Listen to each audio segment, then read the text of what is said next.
Hey everybody, welcome back. It's Tim at Broken Dice bringing you another little battle report. Let's say an ongoing battle report for my Rome and Iberia campaign.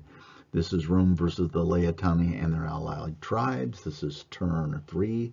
This is going to be the last kind of big battle sessions for this campaign. Real important kind of a turning point here in the entire campaign. So let's get into this battle. Well, actually, turn 3 of this battle. All right, Iberian orders phase. Okay, if you look down here to the lower left-hand corner, you see this lone little Iberian unit with Romans on two sides of it. This is the last of the Iberian left division, and with their division commander, they have yet to strike a blow really in the game, but all the other units have been destroyed, and so therefore this is a broken division, and now it must retire from the field. Okay, and up at the top we have an ongoing combat. On the lower right, with the Roman 5th cohort and some Celtiberians, there's an ongoing combat, and then the top right, there's going to be a future combat coming on. All right, here we can see that top right corner in a little bit more detail. This is important because I rolled for the reserves to come in for the Iberians, and they did succeed in coming in. But if you've kept up with this series, I've playing two kind of battles at the same time, starting on this turn or this next turn, and so they're kind of linked but not directly. So I had to use both tables, so I've had to reduce movement and shooting ranges to reflect that, kind of rounding up the odd numbers. And because of that, only part of the Roman allied supports were able, not supports, but their allied division could only come on just a portion of it. And you can see where the Iberian cavalry that have been on the table and a unit of Scutari are ready to charge that 6th cohort that's up there with the Scorpion at the top. And again, we have the ongoing combat of the 5th and the Celtiberians. All right. Man, this is a big combat. Big combat. Well, what happens is tied combat. I know, very strange. But just because it's tied, that doesn't mean anything interesting couldn't happen. So the tied combat, all sides had to take a test, and all sides passed. Very odd. I know, very odd indeed. Very odd indeed. But that's what happened. Okay, you can see another little shot of it. You can kind of get an idea of where things are in relationship to the major combats that are going on. Top left, that's that unit's going to just move off the table. Ongoing large combat in the center. We have the 5th cohort down here in the lower right, and we have a combat that's about to happen on the bottom right-hand screen, right hand of the screen, I should say. Okay, here we got a little bit more definition of this unit. You can see the kind of straits they were in anyway. So you can kind of see their, what is it, discretion is the better part of valor here. Time to leave. Here's a good, again, the Romans win the combat. But I rolled so high that the Celtiberians held their ground in good order. Even though they were shaken, I thought the moment they became shaken, this was going to be a done deal. But it wasn't. And you can see how close that unit, the Romans are, the 5th cohort is, of becoming shaken. That will play a big deal maybe in the next turn. We will see. Iberian combat phase. Yeah, well, again, I think I just mentioned it. It was a tied combat, but anyway, the skirmishers became shaken. The third cohort, and oh, I know what it was. They actually had to give ground, and they were disordered. So that two little units of Scutari and their helpful little buddies, the javelin guys, have pushed 3 units back one move. I just, boom. Really, I was really surprised with that. But no, but because of their shaken in the combat, they needed to take a test. They passed, and then we moved on. Okay, again, I already talked about this. This is the 5th cohort. They won the combat, but the Iberians hung around. They rolled really high on their break test roll, and they held their ground in good order, even though they are shaken. Here, the Roman cavalry charged in with a tremendous, not Roman cavalry, what am I saying? The Iberian cavalry have charged in with their supporting infantry. And I thought, well, okay, this could turn the tail a little bit, turn around for the Iberians. Wasn't to be. I mean, yeah, the Iberians won the combat, but the Romans passed their break test and they held their ground in good order. So that's never a good sign. If you can't, I've played this game enough with the Caesarean Romans against these guys and some others that, boy, if you don't get a handle on at least 1 or 2 of those cohorts early, it's a long day for somebody. I mean, you really have to have some stunning successes early. But this one, you know, they didn't get what they needed done. So I'm not so sure how this is going to turn out for them in the long run. Romans order phase. Obviously, with that unit turning about and running off the table, that left on this turn of the Romans to change their facing and move towards the central combat, which they have done here in this photograph. That is the Roman general at the top. Now, I remember earlier on, he was leading the cavalry and he got wounded. So he's no longer able to lend his attacks in combat. So that's why I kind of kept him out of the fray. Here's another look at the ongoing combat. You can kind of see where they've been pushed back. Wow. Wow. I think I got this picture out of order. So, spoiler alert, the Scutari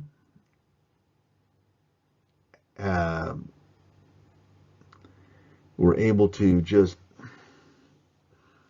hold their own against those Romans and actually win the combat, forcing the units to take a break test. It just boggles my mind. There's just not that many attacks, but they're hitting at a higher rate than normal. They're saving at a higher rate than normal, and they're doing more damage at a higher rate than normal. You know, if a couple of units need to get, you know, a badge for this one, it would be these guys. It's just absolutely amazing to me. Yeah. Then the Romans only lost the combat by 1, you know, but they had to take a break test. So the 3rd cohort, the one that was in the blue, they had to take it regardless because they were already shaken. So they took it and failed and broke. So that's why they're gone. And then that would be the 4th cohort took a break test, rolled really low, and they broke. This completely changes the power balance here in the center. If just a little bit of those units on the left division for the Iberians could have held, it would be a whole different ballgame right now. But these Scutari here are just above and beyond performance, let's just say, on the dice rolling. It just cracks me up. Like, I can roll really high for them to hit, really high for them to save, and really high for them to do damage, and it just, wow. Okay. And oh yeah, before I forget, these two Scutari units, they are the last of the units of the Center Division. What I forgot to do was, even though the Iberian General got killed, that division still needed a substitute commander to step forward. And I didn't put one of those on the table, which should have been involved probably in some of these combats and all that kind of stuff. And now, if you look at the top of the screen, that second cohort, the one with the black shields and the white emblems on them, and that little guy in the middle, he's going to be representing a substitute commander, because he was actually with the 4th Division when it broke, the actual division commander. So now they're one less of leadership level for that division. So that'll play out possibly in the next turn, possibly.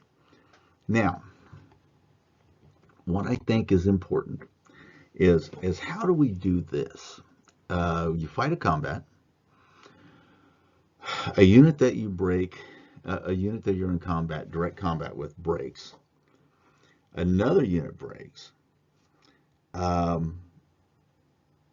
felt that it would have been out of character for the Iberians just to sit there.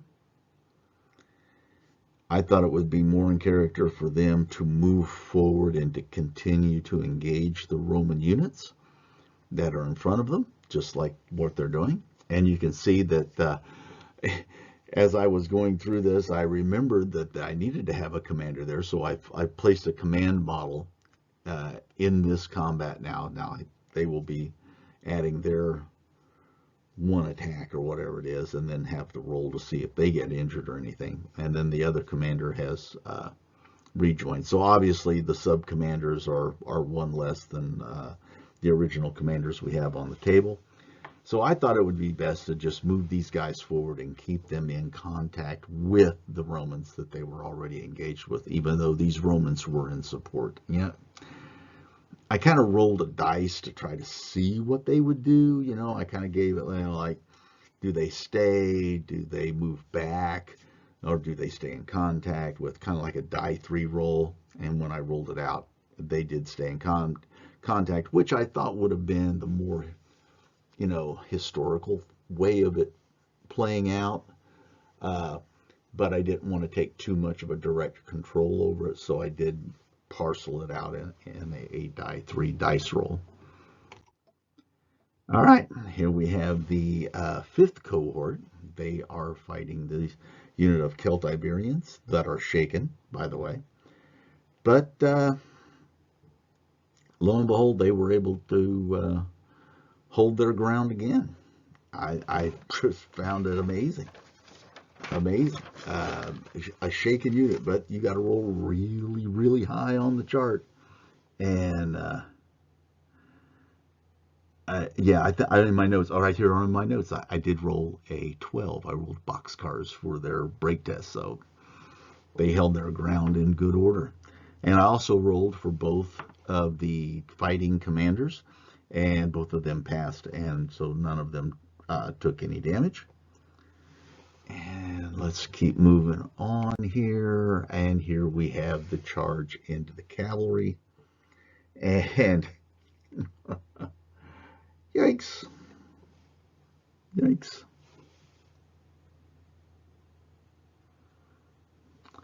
Yeah. The cavalry and their infantry supports, they had a lot of attacks coming that way towards the Romans. And wow. Just didn't do enough the last turn, and the Romans now are just pummeling away at them. And yeah, so Yeah, the Iberians lose the combat. They got to give ground. One is shaken already. Okay, now we can see the results of the combat. The Iberian cavalry, who were directly involved in the combat, are forced back, and the supporting infantry, as you can see, they're shaken already, and you think to yourself, well, how did that happen? Well, I look back at my notes, and I did not specify a lot of the shooting damage that Scorpion and another unit of javelin men had done to them early on. So what had happened is, in the combat, the Romans had inflicted 6 damage. So I split that up between the 2 units, and actually I put 4 on the cavalry and 2 on the infantry, which made them shaken anyway.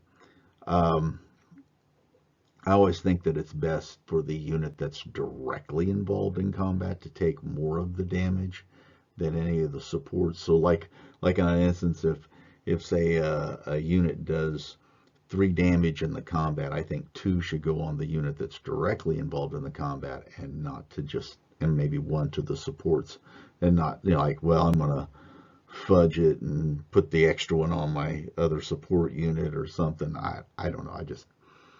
That's just my own personal preference. I think the unit that's directly involved in the combat should take more of the damage. Okay, that means that the Iberians had to take a break test.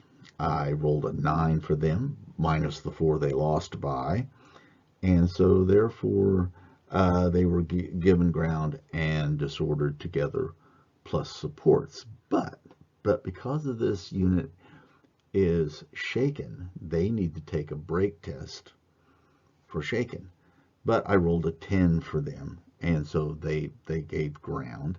And since they were already suffering from disorder because of the role of the parent, not the parent unit, but the unit that was in direct combat, they will be not only shaken. Here we see that the Romans are victorious. Now, it's very unfortunate for the Iberians that one unit that's shaken didn't break and run off the table. But here's this situation we find ourselves in. It's very similar to what happened to the Scutari. The Scutari broke a unit that was in front of them, and then they advanced into contact with supports.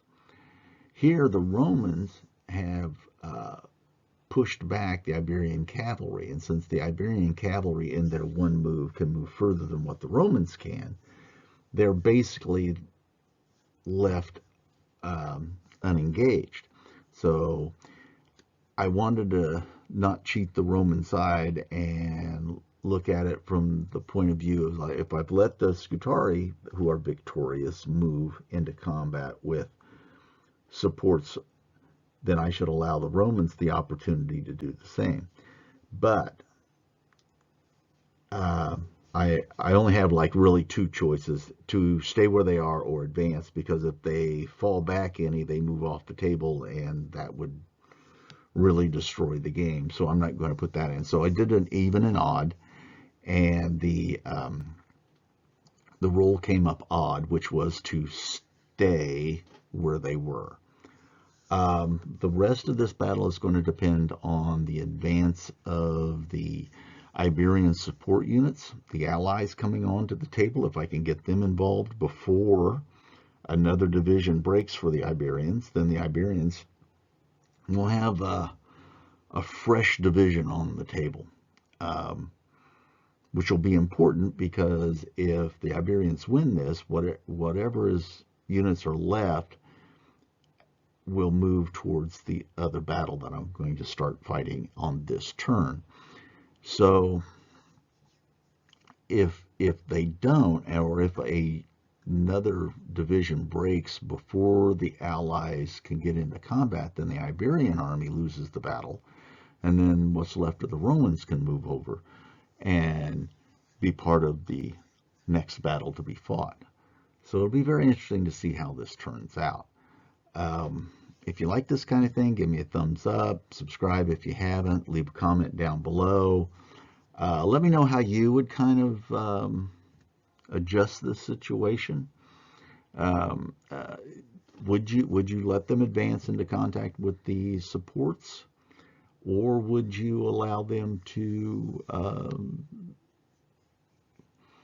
just advance normally? But to see there's a little bit of an overlap, I just think I've come up with the solution that works for me. Well, anyway, let me know what you think down below. Everybody stay safe, stay well, and I will see you next time.